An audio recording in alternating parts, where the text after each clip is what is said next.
like my consistency runny, but I don't like it too thick. I am bleaching more than one item today, but for right now, I'm just going to show you how I do this process. That's enough. Mix it together. See how thick it is.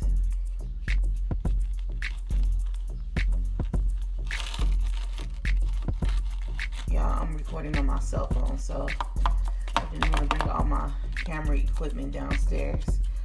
So that's a little bit too thick. I'm gonna pour a little bit more.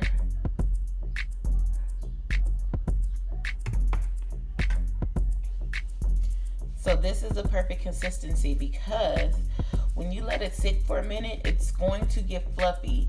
So this is perfect.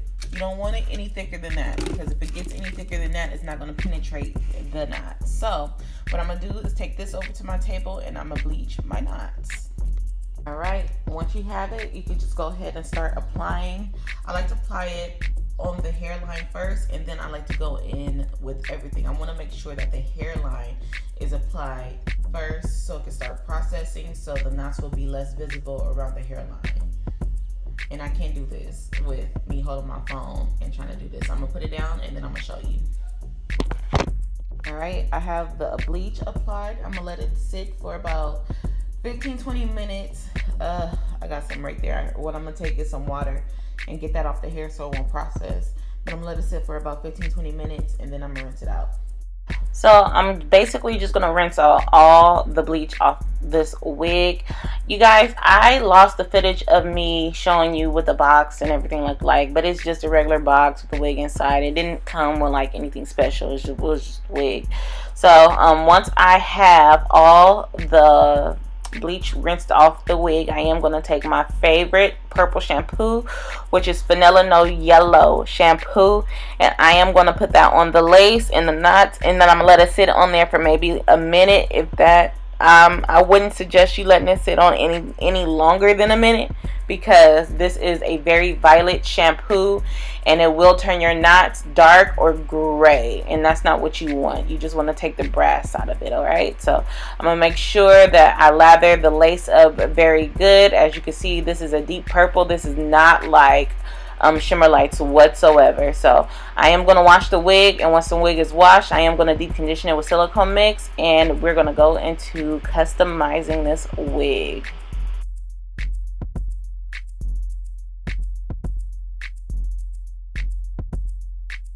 Alright, so this is what the wig looks like freshly washed, and as you can see that the hairline is not plucked whatsoever. So I am going to have to go in this and pluck the hairline. But you know, you get what you pay for. This is a $60 wig, you guys. This is super affordable, and if you're looking for like something affordable, easy to put on, that got combs and adjustable straps, and it's summer ready, because you could definitely wear this wet. I would highly suggest this wig, because $60 is not gonna hurt the bank, like, you know. But yeah, I am just gonna go in with my Revlon tweezers. I will leave these tweezers down below in the description box. These are my favorite tweezers to use, and I just bought me some new pairs because the last ones I had was dull, so I buy them in pairs. So yeah, I love my little Revlon. So I am just gonna go ahead and pluck the hairline. As you can see, it's really easy for me to pluck, especially when the hair is wet.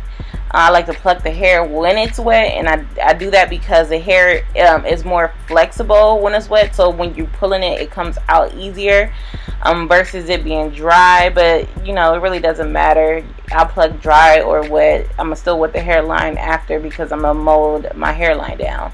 So I don't stay in the same spot for too long. I rotate up and down until I get the density that I want. And after I get the density that I want, I'm going to go in and customize some baby hairs.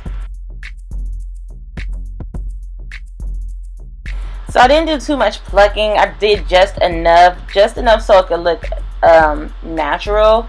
The thing about plucking is if you go too far, your wig is not going to last long. And these types of wig, you can't interchange the lace front because it's not a full lace front wig. It's just a stock wig. So if you get the most of the parting in the middle, and then on the sides it kind of taper off, so you get about 2 inches of parting on the sides.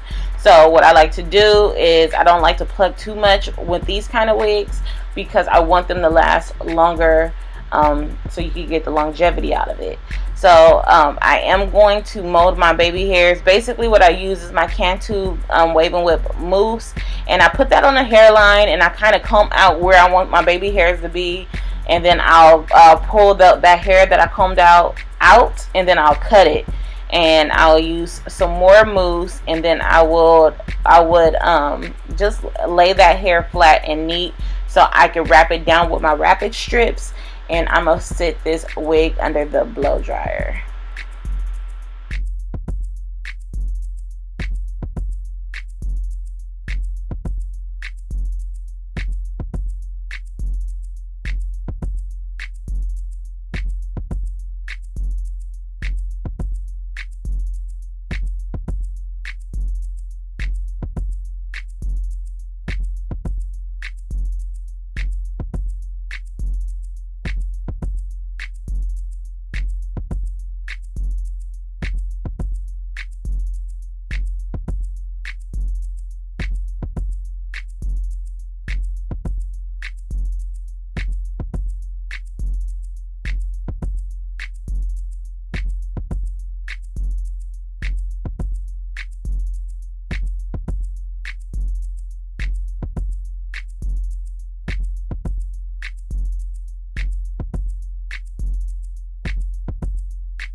Alright, so this is what she looks like, freshly dried and washed and customized.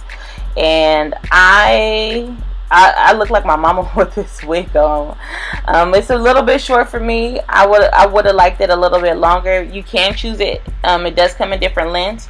I am going to take my Ruby Kisses makeup. I'm using the shade 16, and I'm just mixing both of the shades together, and I'm gonna apply it underneath the lace. I'm gonna apply the wig on, and then I'm gonna go on and see if I missed any spots where I missed putting makeup on, and I'm gonna just tap the remainder of the makeup on the lace. And yeah, so after I do that, I am going to take my Got2b Freeze Spray and gel. I'm going to mix both of those together and apply it on my hairline to apply this wig down. Now, you guys have been seeing me use the Got2b for a while. I am going to go back to using some glue. I just haven't, you know, glue is just, it just takes you a while to take that off, and I just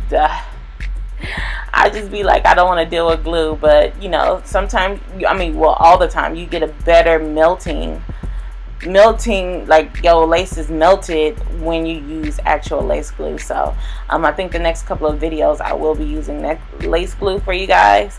But yeah, so I'm gonna apply the Got2b on my hairline thinly, and then I'm gonna place the lace down and take my blow dryer, and I am going to dry that Got2b down. And I'm gonna do this in sections, and I'm doing it in sections because Got2b is not like lace glue. Lace glue gets tacky, Got2b doesn't. So even if it does get a little tacky, when you lay your lace down on there, your lace will kind of slide back, so you definitely want to hold it. So yeah, I'm gonna do that to the entire portion of my hairline, and once I do that, I'm gonna cut the lace off. And yeah, and that's basically the end of this video. I will definitely link everything that I used in this video down below in the description box.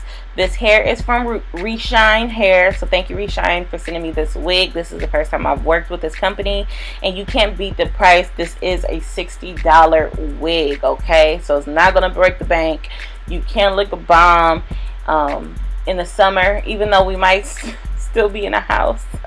I don't know how this quarantine is gonna go, but yeah, I still be wanting to look cute sometimes, because I'll be wanting to look cute for my new boo, you feel me? But anyway, you guys, I appreciate you guys for watching these videos. I do have more highlighter tutorials coming up your way, and I know you guys really love those videos, okay? So I do have them coming. Like I said before in my last video, if you guys have any suggestions on tutorials, leave them down in the comment section, or you could tag me in your pictures on Instagram, or any inspiration pictures on Instagram that you would like to see me recreate. I will definitely do that for you guys.